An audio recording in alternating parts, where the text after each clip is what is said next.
Фаворитке отдельный записке барамыз. Одан кейін барып совмещение жасаймыз. Добавить. Приказын нөмірін жазамыз, күнін жазамыз.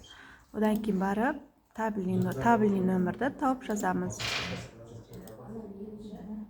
Өзінің основной табельный нөмірін жазамыз осы жерге. Сол кезде адамның аты шығады. Сол бойынша қай күннен бастап совмещение жасағанымызды белгілейміз да, астынан жаңадан структурасын таңдаймыз. Именно қай неге келетінін.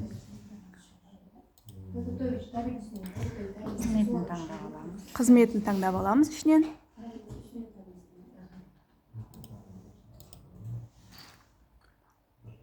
Одан кейін жаңадан табельдік нөмір қоямыз. Қай нөмір бос тұр, соны қойсаңыз болады. Сөйтіп сақтаймыз.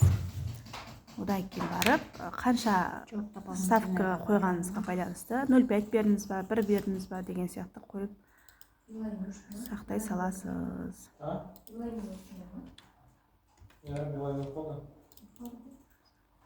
Сақтау және қол қою.